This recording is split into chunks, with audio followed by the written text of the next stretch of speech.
Hello and welcome to the Action Network Podcast UFC Betting Preview. I'm Sean Zerillo, joined today by Billy Ward to help you break down this weekend's UFC card, give you our best bets, favorite underdogs, top props, and more. And if you'd like to tail some of the bets that we discuss on today's show, make sure to find the quick slip links both in the podcast or the video description and go to actionnetwork.com/betnow. 13-fight card for UFC Atlanta. Weigh-ins just got underway as we're talking. If there's any notable misses while we're recording the show, we'll be sure to let you know. Hopefully not.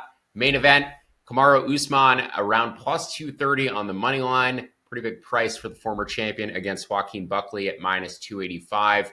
Fight around plus 110 to go to a decision, minus 135 to end inside the distance. Wanted to bet Usman here, Billy, but I feel like this is the exact spot with the age differential that I always highlight where it's a trap, betting the underdog, because Usman is 7 years older. Knees seem to have gone, has not fought since October 2023 when he went up to middleweight to fight Khamzat. Very competitive in that fight, and frankly, if that fight had been 5 rounds, he may have ultimately won it because it seemed like his cardio was coming on right as Khamzat's was starting to fade a little bit. As I said, has not fought since October 2023. His prior fight was the third fight rematch in a title match against Leon Edwards. Didn't look great in that rematch after dominating most of their second fight, which was the fight just before where Usman was knocked out via head kick, but did go 4 for 15 on takedowns in that Leon rematch. So at least he did proactively wrestle. Obviously was not going to wrestle as much against Khamzat. Went 5 for 12, 10 minutes of control in that first fight. I do think Usman needs to wrestle Buckley here in order to win. And if he does, I think he's capable of winning more of a control-based decision. I think Buckley is the more dangerous striker, the more diverse striker. Usman, lots of ones and twos. I don't know if he's going to hurt Buckley on the feet or be able to put him away. I do think Buckley is the likelier finisher of the pair. But the question is just how much does Usman shoot and how much success does he have in terms of keeping Buckley down? I should note, Buckley hasn't fought a ton of wrestlers. He did do a good job against Colby. Going back a little bit further, against Imavov and also against Albert Duraev, I thought his scrambling and his ability to get up in those fights was relatively impressive. Not nearly the same level, or not the same level of wrestling as Usman, but still pretty decent wrestlers and a decent test for him overall. So ultimately, the age differential, more diverse striking, more finishing upside. I do think Buckley is a justified favorite despite viewing Usman as the better grappler with more grappling and top time upside. So the two ways I want to bet this fight, either Usman by decision at plus 550. I think he's likelier to win a decision not necessarily likelier to win a decision of the pair, but I do think if he wins, it is likely to be by decision. I made his decision line about plus 390. You can bet that at plus 550. The alternative option is to bet an alt double chance prop with Usman by decision or Buckley KO. I projected that at minus 140. You can bet it at minus 130. So Billy, I know you have kind of similar thoughts on this fight with regard to Usman controlling the championship rounds, potentially winning this fight down the stretch. Do you think it could play out similarly to the Khamzat fight where Buckley is hurting him early and then Usman sort of flips the momentum in the second or third rounds? If that is the case, do you like Usman as a live bet in this matchup as well? It's funny, we arrived at the same conclusions, but I think we took a totally different path to get there. Because I came into this one as like, how am I going to bet on Joaquin Buckley to kill this old man in a fist fight on Saturday? And the more I looked at it, I couldn't feel confident enough about Buckley in any way at his price.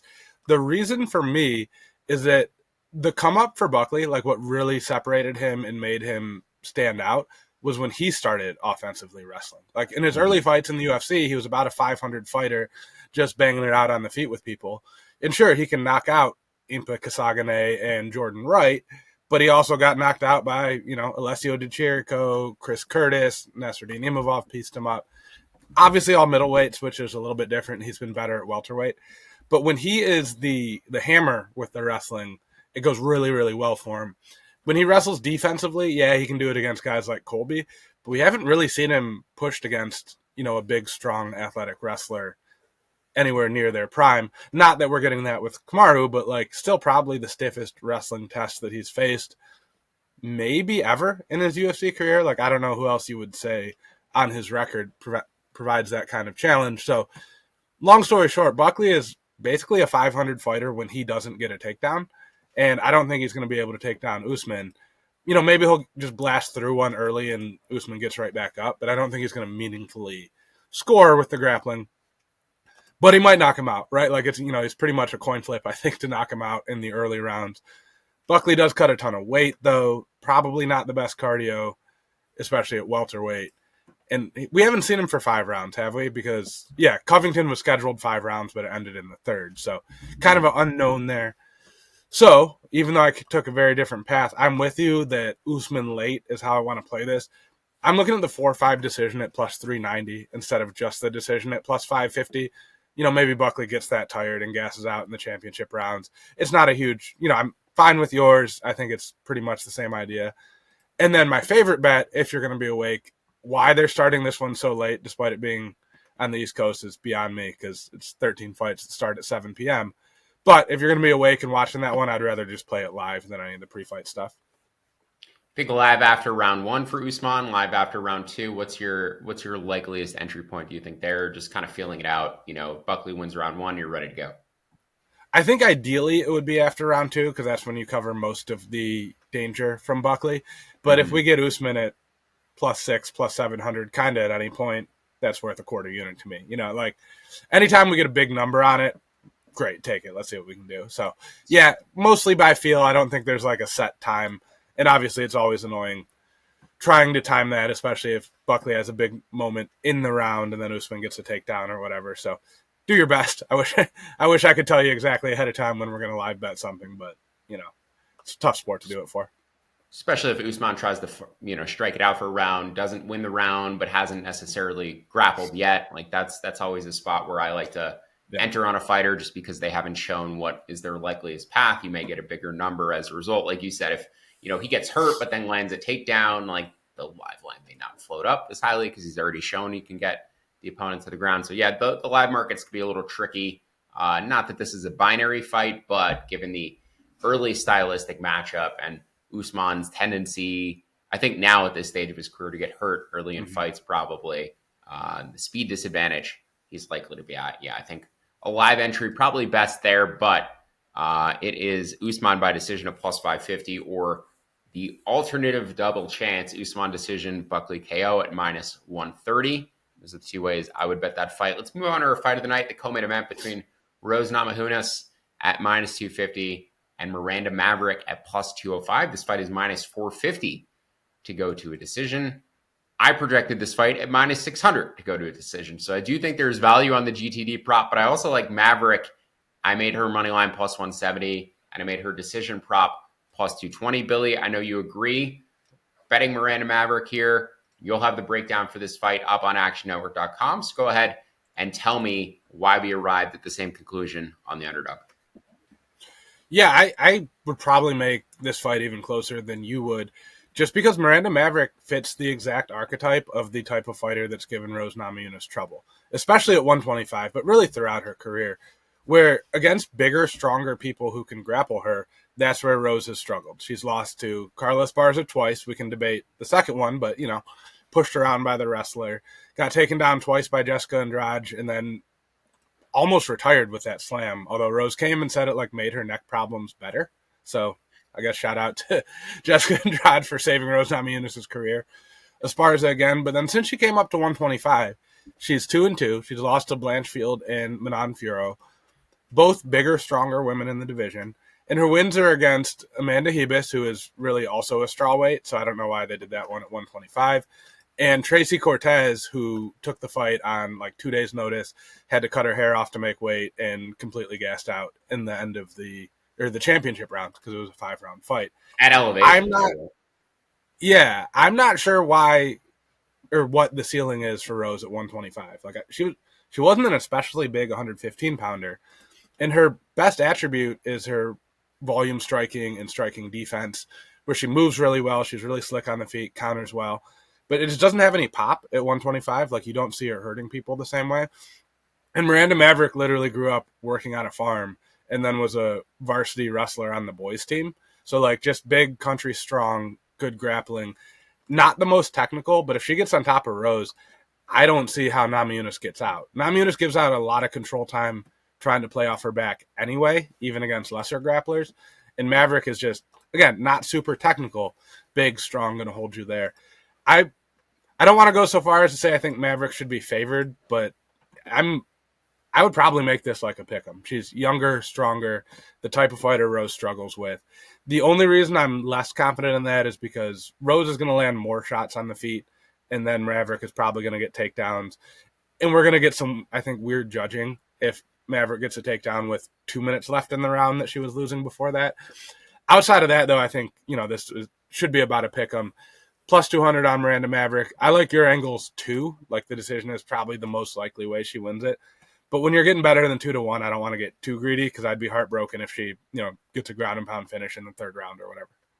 Yeah, absolutely. I think you made most of the points that I was planning on making. Just the size differential, Maverick, the more natural 125 pounder. Not the best wrestling, but, Rose denied 6 of the 8 takedown attempts she faced from Blanchfield. She still gave up 9 minutes of control time. When she does get put on bottom, she's not great at getting up. Even her fights against Wei Li, she was getting put on bottom and then held there for the entirety of rounds. She just does not scramble up particularly well. And fighting at a higher weight class, I don't think that's going to be any easier to get up. One thing that really stood out to me in these striking stats, obviously Maverick has faced a lower level of competition, but at striking distance, this does not include ground strikes. At striking distance, Maverick has the higher strike differential, 1.7 versus 0.3. Granted, Rose has faced a much higher level of competition, but I don't think the striking is going to be as uncompetitive as I may have initially expected. And in fact, something else I want to point out, this is Rose's first non-main event since 2023 and her second since 2020. In that fight against Manon Fiora, she got off to a slow start in a 3-round fight. And I think that could potentially cost her here. We see all the time fighters dialing back from 5-round fights to 3-round fights. They're not as used to starting out fast in that first round because they're more accustomed to the pacing of a 5-round fight. It cost her in the first round against Fiora. I think it could potentially cost her here if she's not on the gas pedal right away. Obviously, the second Esparza fight you brought up, there's been other instances where Rose has just been a little bit too conservative on the feet, just staring at her opponents and letting rounds slip away. So yes, her biggest advantage in the fight is likely her striking output. There's moments where she doesn't put the output out there at all. So Maverick, I think, has the grappling upside, but I actually expect her to be a little bit more competitive by the numbers at distance than I initially expected to. We'll see if Rose is able to reverse some of those takedown attempts and get on top. But I do think Maverick, the value side, made her, again, plus 170. So plus 185 or better, I think would be a solid money line play for me. Billy, I would imagine you're willing to go a little bit lower since you said you'd project this closer to a pick'em. Where would you cut it off? About plus 150? Anywhere lower? Yeah, that sounds. I mean, it's not going to move that much, so it's kind of a moot point. But yeah, anything I think better than plus 150 would be fine. To add on to your point about the striking, I should say, I don't know if this is still true, but when watching back one of Maverick's fight, they gave out the stat that she was the shortest flyweight on the roster, or shortest women's flyweight, which probably also means shortest flyweight. Which is why sometimes she looks awkward striking, I think, because of that range. Her and Rose have the same reach, so that I think also helps the striking be a little bit more competitive because just, you're not giving up that reach that she is used to. Other point to your go to decision or win by decision is they trained together before Maverick's fight with, I want to say Diony Barbosa, but they did a training camp together before one of Miranda Maverick's fights. We see it a lot of times with training partners. They're both a little bit more cautious. These are not the most aggressive finishers to begin with, so if you dial up the caution even harder on these two, I think that does help this fight go all 3 rounds. Yeah, I mean, it's minus 400, but I do think it is a legitimate parlay piece at minus 400. Again, I made it minus 600. There's another fighter I'll get to at the end of this card who I think is a pretty safe parlay piece as well. So that may be something I end up using. Let's move on to our favorite underdogs in this card. I'm going to let you kick things off with Andre Petrosky at about plus 152, best available price, against Edmund Shabazian coming in at minus 180. This fight is minus 250 to end inside the distance. I do want to see Shabazian's round 1 odds. Shabazian is plus 210 to plus 270 to win in round 1. He's very aggressive early, but he has a terrible gas tank. And I think Petrosky a great live bet after round one, even though the markets are probably attuned to it and probably are not going to give you as big of a price as you likely deserve, because everybody knows that Edmund Shabazian fades after 5 minutes. But Petrosky live after 5, in addition to his odds to win in round 3, 17-1 for Petrosky to win in round 3. His decision odds are plus 420. I may just find a round 3 or decision prop or play both of those individually, but I'll certainly be waiting for a live bet on Andre Petrosky. Billy, you're going in with a pre-fight ticket on Petrosky. I'd imagine you'll target him live. Did I basically set up the way this fight is going to play out, Edmund early or Petrosky late? Yeah, this is a extremely binary fight in like both senses of how we talk about that. And one is what you pointed out. Edmund Shabazian wins pretty much in the first round or first round and a half, or not at all. Where Petrosky, since his weird couple of knockouts, has won exclusively decisions. Although I think he's got more finishing upside than people give him credit for, because those decisions he had people just hanging on for dear life from the bottom, which isn't totally his fault. I digress. Shabazian wins with his striking primarily. Like, I think he might have one submission win in the UFC, and he hurt the guy on the feet first before getting it. And Petrosky wins exclusively through his grappling. So we have early striker versus late grappler. If you look at Shabazian's record when he's been taken down in 5 of his UFC fights. He is 1-4 in those fights. So pretty much, if you take him down, you are going to win. And Petrosky takes everyone down. He's a D1 wrestler and BJJ black belt, trains at Renzo Gracie Philly with a bunch of dudes around that size who can all wrestle really, really well. And that's just what they do. So if you wanted to hedge the Petrosky play a little bit, I do think Shabazian in round 1. I'm just a little bit concerned about Petrosky's chin ever since he knocked himself out shooting into Jacob Malkoun's hip, which was weird. But other than that, he's been fairly durable. If he can survive or even just get it to the ground early against Shabazian, I think he's going to cruise and look like a pretty big favorite. So, yes, Petrosky late stuff makes some sense. I could see Shabazian fading even in the second round with takedowns, though. So I'm a little bit nervous that it doesn't go all the way. To Shabazian's credit, he's going to try to get up and try to do stuff off his back. The problem with that is it usually doesn't work for him, so he's just taking risks and getting finished. But unlike the guys Petrosky fought who just chose to lose slowly, right? Like if I'm just holding on to you from bottom mount, I'm just losing more slowly than if I try to get up. Shabazian will try to get up. It probably won't work for him, which is where Petrosky will get subs or ground and pound. But yeah, if we get a better live number on Petrosky at any point, by all means, I would take it. As you said, I think the market's kind of attuned to that not being the way it's going to go. Maybe, though. I mean, if you got 3 or 4 books open, be ready for all of them. You never know. You might catch somebody who sees a few big shots from Shabazian and doesn't adjust it appropriately. Yeah, I feel like the live MMA markets have been a little bit sharper as of late. I think they are more aware of the cardio discrepancies and are shading the lines a little bit more aggressively towards the sides that people, or away from the sides that people expect to bet.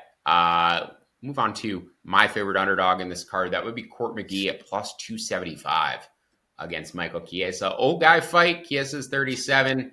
Court is 40. Chiesa coming off of a win over Max Griffin, where going into the fight, some concerns about Chiesa's durability. At his age, seems like, chance that he may not be super interested in fighting anymore. But there's a few things that I like about Court in this fight relative to the Griffin fight. First off is control rate. When you look at the amount that Court McGee has controlled grappling positions throughout his career, I think he's going to be competitive here. In the grappling with Chiesa, may get stuck on his back, but I think he will get up and force Chiesa to fight on the feet again. 84% control rate for McGee throughout his UFC career. 69% for Chiesa. Max Griffin, 51%. I think there was a big deficiency for Griffin that Chiesa was able to expose. I don't think that necessarily exists with Court McGee. I think he will get taken down, but I actually do expect him to be able to recover to his feet.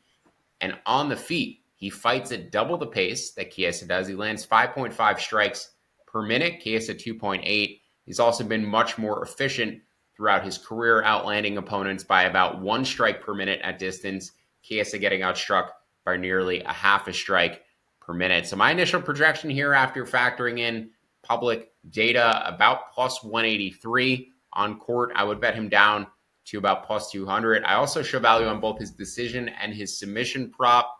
Looking at his submission history, and Chiesa tends to get caught in a lot of anacondas, Bravo chokes. Court does have a guillotine on his record, but it's from very early in his career. His other two submissions, an arm triangle and a rear naked choke. So I'm not sure if he's going to be one of those guys who catches Chiesa coming in via submission, but I do think he is capable of scrambling up and winning a decision. So I'd probably lean to his decision prop at 5-1. I make that plus 350, but I think a sub is always live when Michael Chiesa is going to be shooting for takedowns against the guy who knows how to confidently counter grapple. Just 70% takedown defense for McGee in his career. So like I said, I do think he'll get taken down, but I do expect him to get back up. So Court down to about plus 200. No live bet for me here on a 40-year-old. I can't do it. I do think Chiesa may have the better cardio, maybe the slightly better cardio of the pair, but I think Court is significantly more durable and likelier to win inside the distance. So Billy, any thoughts on Michael Chiesa against Court McGee? Any interest in betting this fight for you? I was leaning towards McGee anyway. You've mostly sold me on a straight up play. Sean, I don't know. I'm assuming based on your comments here that you did not watch the last Fight Pass Invitational a couple weeks ago on UFC Fight Pass. No, Michael Chiesa was one of the commentators, and someone got caught in an anaconda or a darce, which again, I'm going to say are the same submission. Please don't yell at me in the YouTube comments. People were pretty nice last time, actually. But someone got caught in one of those submissions, and Chiesa declared that he knows how to stop him now. He's trained enough defense to that after getting caught in like 17 of those across 10 years in the UFC that he's fixed it. So he's plugged that hole. We can't take Court McGee by submission because Chiesa finally got around to learning how to defend a submission that, like, and I'm not even trying to knock his jiu-jitsu. He's a legitimately very good jiu-jitsu guy with just this weird glaring blind spot like a NES, boss in a video game with just the glowing red Darce choke me sign on him. It's the weirdest thing, but it's over now. So no Court McGee by sub. I do like him straight up. Yeah, it's like Clay Guida sticking his head into guillotines. He just can't not do it. So until he actually stops one, I'll wait till I see it to actually believe it. First, before we get to our top props, quick message from our sponsor, Underdog. And you can go yard all baseball season long with Underdog's Pick'em game. Underdog is one of the leading sports apps, and you can play now in your state. Millions of fans have already won billions making picks on Underdog. Will you be next? To play, all you have to do is download the app and choose whether a player will go higher or lower on one of their stats. You can choose from things like home runs, strikeouts, total bases, significant strikes, and so much more. Once your picks feel good, you can play with as little as $1. And if you get everything right, you could win up to 1,000 times your money. And since we're talking UFC today, Billy, I know you have a couple of correlated angles on the Wellmaker and Moutinho fight. So why don't you go ahead and give me your breakdown for that?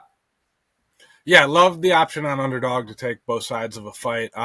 One that I really, really like the first half of this one, I will say. The second half, I'm slightly less confident in, but that is Malcolm Wellmaker higher than 26.5 significant strikes. It's obviously a small sample size, but Chris Moutinho takes over 15 significant strikes per minute in the UFC. Most of that was against Sean O'Malley, where I believe he set a record for the most strikes absorbed in a 3-round fight. The UFC doesn't make it very clear the records in 3 versus 5-round fights, but if you look it up, I'm pretty sure that is the case. And then he followed that up and got standing TKO'd by 42-year-old Guido Canetti, but took 28 significant strikes in that one, and all we need is 27.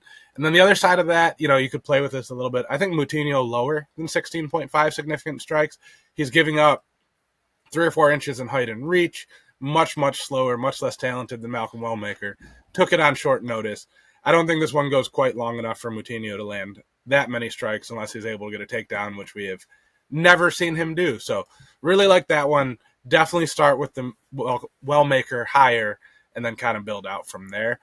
And if you want to do any of that, you can download the Underdog app and sign up with promo code Action Network to unlock a special offer of up to $1,000 in bonus cash when you make your first deposit. That's promo code Action Network. You must be 18 plus, 19 plus in Alabama and Nebraska, 19 plus in Colorado for some games, 21 plus in Massachusetts and Arizona, and present in a state where Underdog Fantasy operates. Terms apply, void in Colorado. Concerned with your play? Call 1-800-GAMBLER or visit ncpgambling.org. In Arizona, call 1-800-NEXT-STEP or text NEXT-STEP to 53342. And in New York, call the 24/7 Hope line at 1-877-HOPE-NY or text HOPE-NY. Sean, it looked like you might have been fact-checking or confirming the stat about that being the record. Do you know something about that with Moutinho and O'Malley? No, I wasn't able to confirm it, but 318 significant strikes attempted by O'Malley in that fight, landed 230. Poor Moutinho, just an absolute punching bag. And Herb Dean decided to step in with about 30 seconds left. So if you had a fight to go to decision, long shot ticket there, or O'Malley by decision, likely pretty frustrated that Herb Dean didn't step in earlier or not at all. Very, very in between Herb Dean's stoppage as per usual. 5 fights we want to talk about from a prop perspective before we get you guys out of here with some best bets. A couple of long shot KO props to start things off. Billy, fight that you broke down a few weeks ago, Paul Craig against Rodolfo Bellato. You're taking Craig by KO at 14-1. Just want to reiterate why you're going with the KO prop as opposed to Craig by submission or any other iterations of this fight. Yeah, I'm going to be super annoyed when this one wins because it was plus 2,500 last time, and now we're only getting plus 1,400, which is fine. Paul Craig is a bad striker, but Paul Craig just throws bombs. And Rodolfo Bellato has no interest in striking defense at all. He just stands there with his hand down. So, yeah, we've got that. But also Paul Craig can get a TKO on the ground if he grapples. I think my pet theory here is Bellato is going to forget who he's fighting or what the game plan should be and shoot, because he normally does. He takes down most of his opponents. He'll land a couple punches and use that as a takedown opportunity, which against Paul Craig will just get you swept and beat up on the ground. Hopefully Craig gets a TKO, maybe breaks his arm and they just call it a TKO. Maybe he goes for some ground and pound. He does ground and pound fairly effectively. And again, it's plus 1,400. So if you don't think any of that's going to happen, that's okay. We need it to happen 6% of the time, roughly, to make that a profitable bet, 7%. So a little bit of a fun sprinkle. I am annoyed we're not getting the 25-1 odds we did before, but it is what it is. You also have a long shot knockout prop, though. Not quite as long, but close. Yeah, just first regarding the Craig Bellato fight, I need to check the ends by KO odds because I show value on Bellato KO. I make that minus 145, and you could bet minus 125 out there. So considering Craig is a long shot probability to win by knockout, I'd imagine the fight ends by KO can't be higher than minus 150. So that's certainly a bet that would interest me between Craig and Bellato, removing Craig's submission probability, removing the decision probability, just getting either guy to win by KO. They defend strikes, Craig at 43% and Bellato at 46%, respectively. So I do think they don't defend strikes is how you should phrase that. Yeah, very fair. I know what you mean, but the way you said it implied a lot more defense than we're going to see.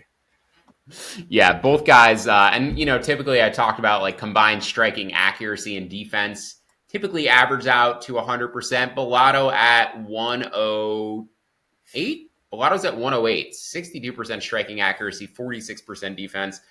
Paul Craig is at 87. It's a little bit tragic. 44% accuracy, 43% defense. But as Billy said, he does swing quite hard, moving back up to light heavyweight here, right? So we'll see. Probably good for him, I think. Yeah, you think ultimately net positive? Well, I mean, one, not cutting so much weight, but two, it's just a somewhat less talented division. He went down to 185, and they immediately gave him 2 extremely talented grapplers, and arguably 3 with Caio Bahayo, where Paul Craig's going to try to catch you with his grappling, and he's not going to do that against Bo Nickel or Brendan Allen. Although there is an argument, I've unfortunately went back and watched that fight, you could make a case that he actually beat Bo Nickel. They pretty much went even on strikes for what was a horribly boring striking fight. And Paul Craig landed almost as many in pretty much every round. Neither of them landed hard.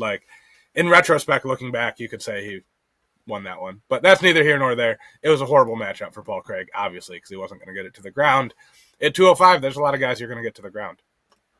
Yeah, I think I bet Craig at 6-1 in that fight against Nickel. Small, but it actually felt like a justified bet in hindsight with people debating pretty close 50-50 rounds. Nickel was probably never not going to get that decision. You need somebody to actually finish him or beat him definitively like Reinhard Ritter in order to raise his prospect status. We'll see how Nickel bounces back from that loss.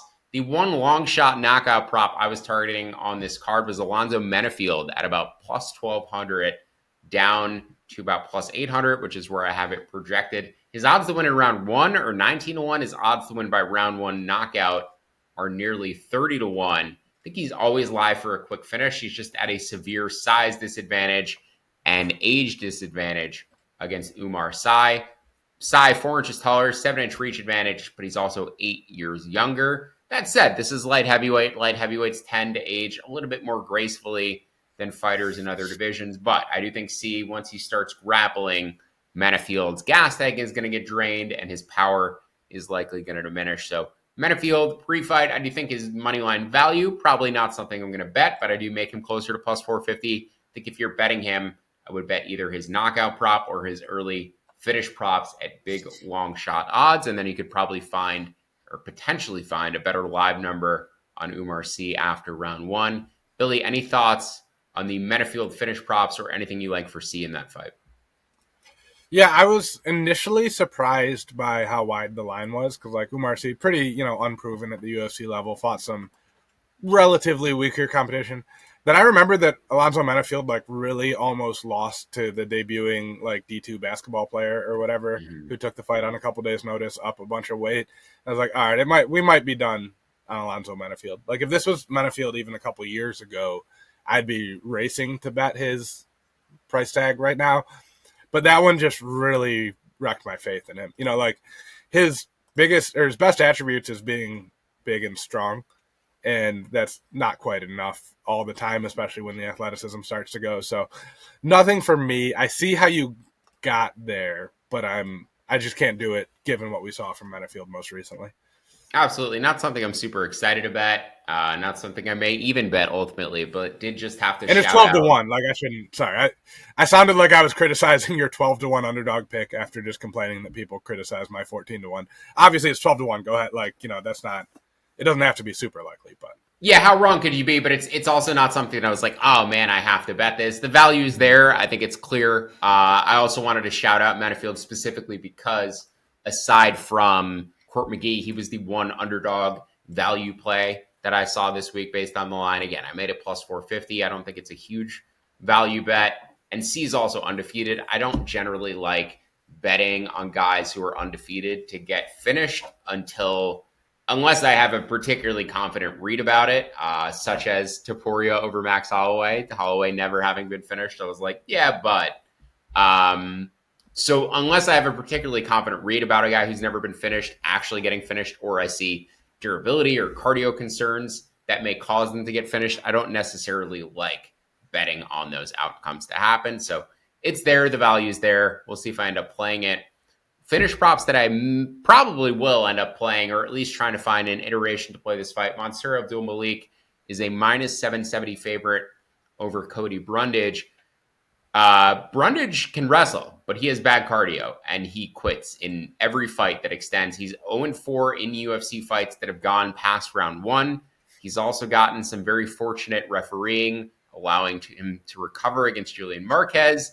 He also got a win over Jacob Malkoun, who I poked him, and then a no contest as well against Abdul Razak Al Hassan after just completely writhing on the ground from an illegal elbow. He's got the acting chops to go along with the wrestling skills, but I think if this fight extends at all, Brundage gets finished by Abdul Malik. He may just get finished inside of round 1. Abdul Malik, the much bigger athlete, 2 inches taller, 8-inch reach advantage.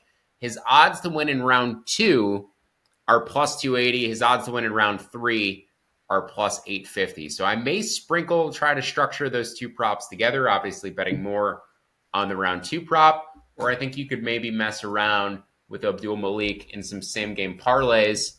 Let me just click here on Abdul Malik and an over 1.5 to see where that pays out, because Brundage typically does quit after about the 7.5 minute mark. So the over 1.5 in Abdul Malik is about plus 225. As I said, his round 2 prop about plus 280, his round 3 prop plus 850. I may just prefer to structure those rather than playing a same game parlay. But Billy, any thoughts on Mansour Abdul Malik against Cody Brundage? And I'd imagine if we get a decent price on Abdul Malik after round 1, that has to be a bet we target as well.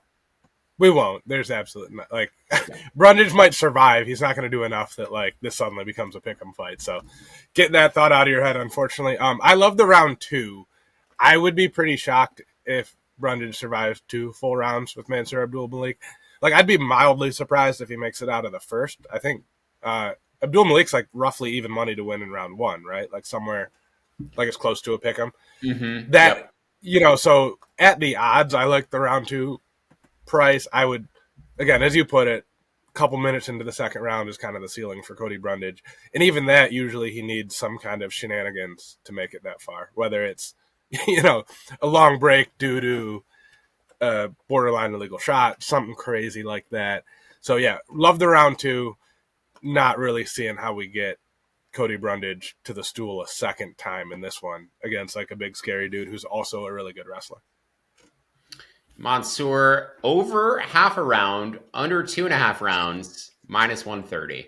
Little interesting. Not a good price, but interesting. Yeah. I feel like that's when it happens. I mean, yeah.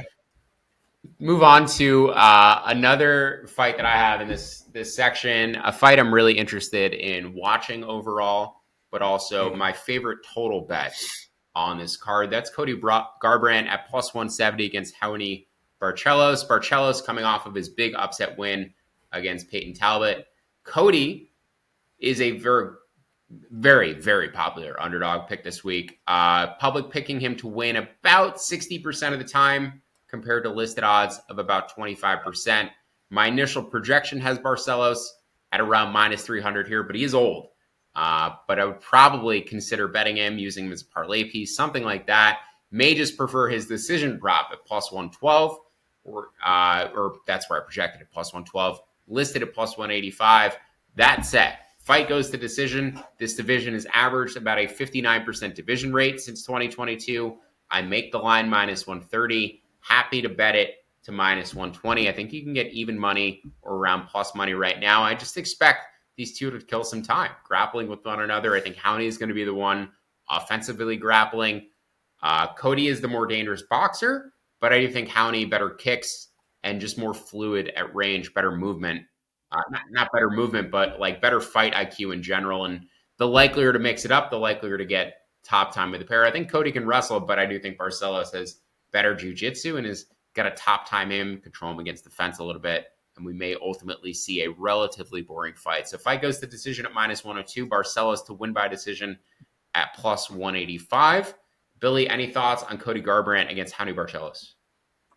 Yeah, I think Cody Garbrandt has figured out that he can't just stand in the pocket and trade bombs with people anymore because his chin has departed him with all those bad knockouts. So I like that angle a lot for the reasons you said, but also it seems to be like I think he knocked out, Brian Kelleher or something in one of his last few fights, but mostly avoided the big. The good trades. one was the one right at the buzzer at the end of first round against that Brazilian guy, but that guy was like 41. It was a sweet knockout, but it was against Rafael Assunção.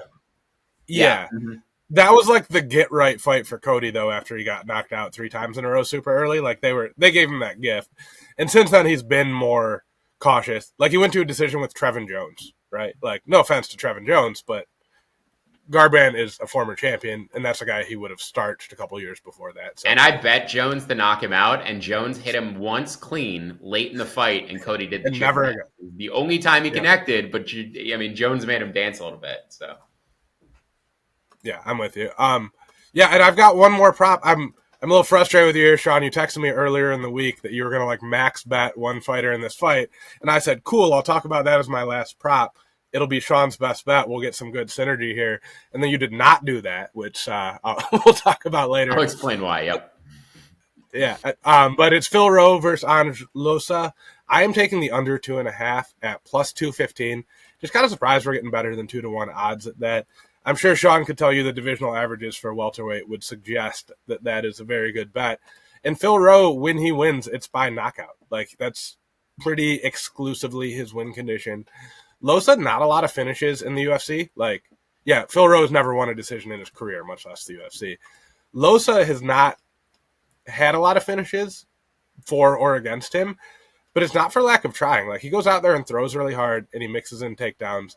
Phil Rowe is a guy who does a lot of jiu-jitsu grappling contests, and I think if and when Losa puts Rowe on his back, Rowe is either going to look for subs rather than try to get up, which either means you get a submission or you put yourself in a bad spot and probably get ground and pounded. I'm just really surprised we're getting better than 2-1 on that. I thought the under 2.5 would be like slight plus money. So I like the value there. Sean is apparently chickening out of his max bet on Angelosa. He was going to bet the house, all the mortgage payments, all that on Losa. I wasn't as confident as he was, but Sean, tell me why you have changed your tune here. I mistook Phil Rowe's career for Jamie Pickett's, and I do apologize to you for that.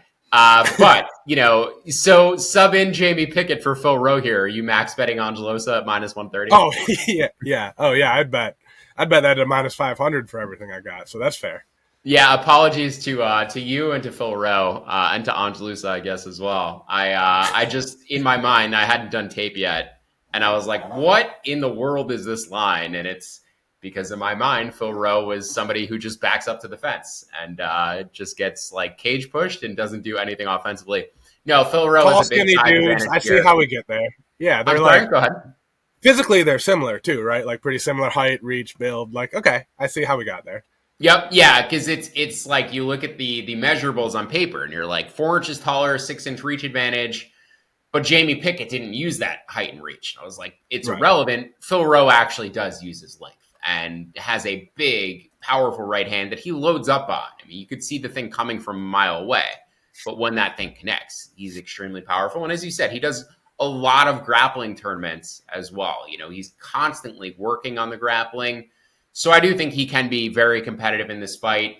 I did make Losa about -150, so there is value technically on his money line to about -140, but nowhere near a max bet. I think the size advantage for Rowe, pretty telling. UFC puts up decent stats too right before fights when there's a big reach discrepancy between opponents. I don't have the stat personally, but fighters who have a 5+ inch reach advantage do tend to outperform their money line odds. I should also mention Rowe is the more efficient striker, just by the numbers, getting outstruck by about 1 strike per minute against opponents at distance. Losa closer to 2. That said, the control rate in terms of like who's going to be on top here, I think Losa has a path to out wrestling Rowe and just top timing him. Rowe, you seem to think will scramble up. I'm less confident. I think he's I don't think he will. Oh, you don't think he will? I'm saying I think he will go for submissions and try to attack off his back because that's what you do, when you're doing karate combat jiu-jitsu or whatever, which will then either lead to Rowe getting a submission or getting himself ground and pounded or finished on the ground. Like, I think much like we were talking about with Rose Namajunas earlier, I think he's too comfortable on his back because he does a bunch of jiu-jitsu tournaments. Okay. No, that's that. I misheard you before. Yeah. 81% control rate for Losa in his career, 37% for Rose. So I do think Losa ultimately takes him down, spends a bunch of time on top, either finishes him from top, gets finished from bottom, or wins a decision via control time. So Losa's proven he can take guys down. He took Gabriel Bonfim down 4 times, Reese McKee down 6 times. He can get these bigger bodied guys to the ground, and hopefully he can actually keep Rowe there. So Losa up to -140, not quite a max bet, but a bet I'm still interested in making this weekend. With that, let's move on to our best bet because we have a co-best bet this week on Jose Ochoa at -190 against the other Cody Durden at +160. Durden is a fast starter, so I do think we may even get a better live price on Ochoa after round 1. But public sample picking Durden to win this fight about 60% of the time. Consensus odds closer to 35 to 40%. I make Ochoa's line closer to -300 than I do to -200. So Ochoa up to about -250 would be a bet for me. And then also, as I said, I think you can get a live bet after round 1. I also like his inside the distance odds at +165 because I do think Durden fades and ultimately gives this thing away in the 3rd round. I should mention, with Ochoa, just 24 years old, but this dude is extremely well trained.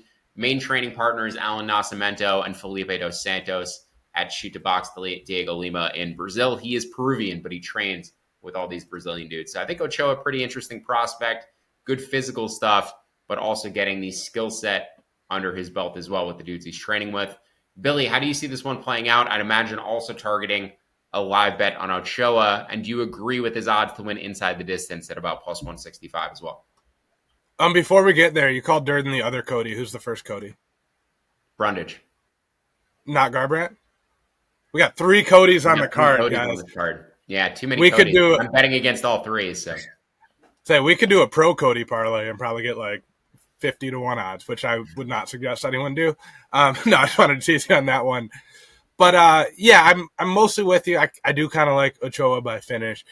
Cody Durden is 1-3 in his last 4, and the only win was because Matt Schnell just put his head right into a guillotine. Like, Matt Schnell really wanted to go out there and get guillotined in that moment for some reason. So, not a lot of faith in Cody Durden. He's a good wrestler. He's just kind of like the extremely poor man's version of Merab, where he gets a lot of takedowns that don't do much, but he also can't hold you there as well. Or apparently now Merab does submission, so that's a little bit different. But Ochoa, I was extremely impressed in his fight against Lonnie Kavanaugh, who I think is like future flyweight champion, probably sooner rather than later. And he made that really, really close, 51-50 strikes for Kavanaugh, where Kavanaugh's a very talented striker. And as you pointed out, he's 24. We got to project Ochoa to still be getting better, whereas Durden is getting worse. Outside of that, though, I looked at it. I said, the public is all over Cody Durden. The line has moved to Ochoa. Sean is definitely going to be on that. I thought you were taking the other one for best bet, so then I figured I could do this and steal your thunder there. But sorry to step on your toes. This is a classic Sean Zerillo pick, given the way the public perception is coming in and the money line movement. And I was going to steal your thunder on that, but then we had some pivots. So that one's on me, although I did get this one into the sheet first for those scoring at home. Yeah, we were literally in there at the same time. And at the same time, I was at the top of the sheet. I see you filling Ochoa at the bottom. I was like, my God, we're on the same page this week. Always happy to see it. The Ochoa Barcelos Abdul Malik parlay pays out at about plus 160. The anti-Cody parlay, the pro Cody parlay pays out at about 43 to 1 with Brundage. I was close. Yeah, you're pretty close. Brundage, Garbrandt, and Durden all together. I'm on the anti-Cody parlay. I'm not sure if I'm actually going to play that, but I do believe I'm betting against all three in some capacity at about plus 160. Last fight I wanted to mention, just is showing pure money line value. Jamie Lynn Horth against Vanessa Demopoulos.